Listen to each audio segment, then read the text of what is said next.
Then why do legals like Mr. Salman Khurshid, former law minister, like Mr. Kapil Sibal, a former law minister, say that the UCC is against the principles that are enshrined in the Constitution? So the government must recognize a person's right to live in accordance with his own religion.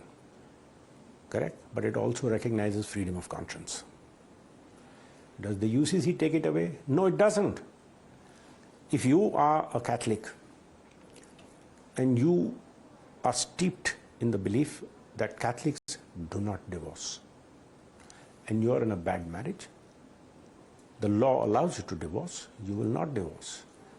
You will go to the church and the priest will say, don't divorce. Do you want to follow the priest and say, I will not divorce? Don't divorce. If you say, I am not going to be under the yoke of my customary law, I want to reach out and divorce. You will do it. I have known of some very eminent Muslims who have gone and got their marriage registered. Although they had a nikah years ago, they have had their marriage registered to bring it out of the Muslim customary law and bring it under civil law. All that this is doing is the need for all that. Today, if you do not want to follow your religious law, you will have that freedom.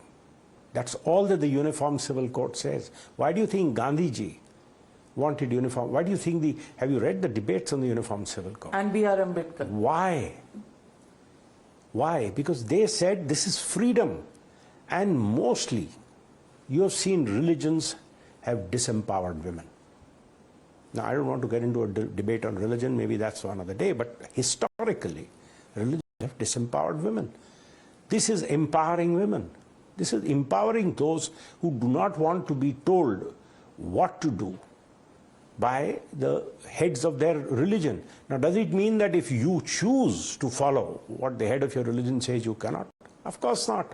So when you say that this is taking away my right to follow my religion, you're wrong. It is not taking away your right to follow religion. Many of these people have actually objected to the fact that there isn't even a draft and therefore they cannot comment on it. That's ducking the point. I'll tell you what will the draft be. The draft will plainly say there will be, you have the Special Marriage Act, and if the Special Marriage Act applies, you have the Indian Succession Act. The Indian Succession Act will apply to every Indian. The Special Marriage Act will apply to every Indian. Simple. And then they say the Hindu undivided family which gives benefits to Hindus doesn't give to others. Hold on. There are tribals. Hold on. This is the biggest myth.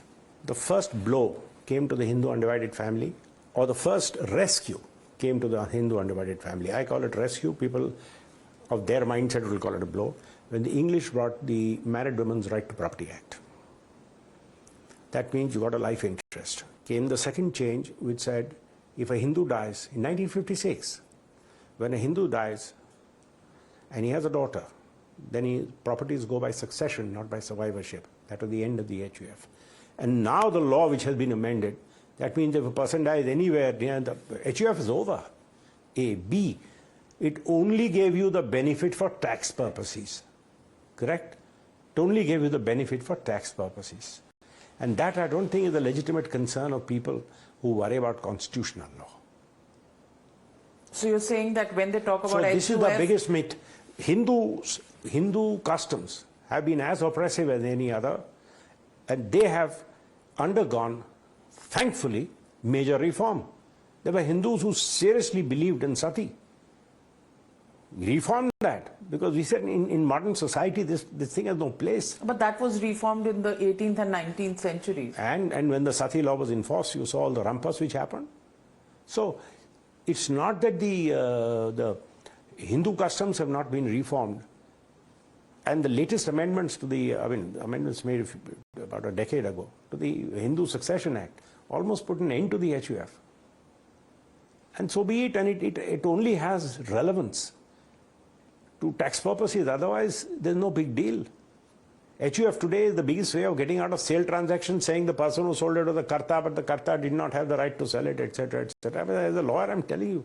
So this is the biggest myth which is being perpetrated, that the Hindus have given themselves some benefit if the Muslims haven't.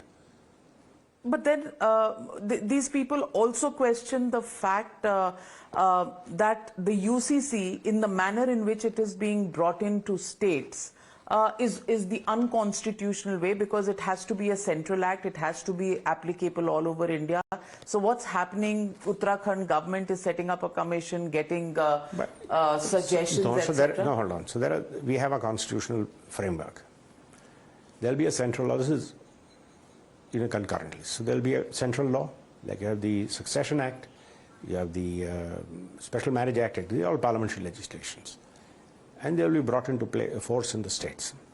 If a state wants to make a law which detracts from this, it makes the law, it sends it for presidential approval, and subject to presidential approval, the law will prevail in that state. So these are all raising ghosts.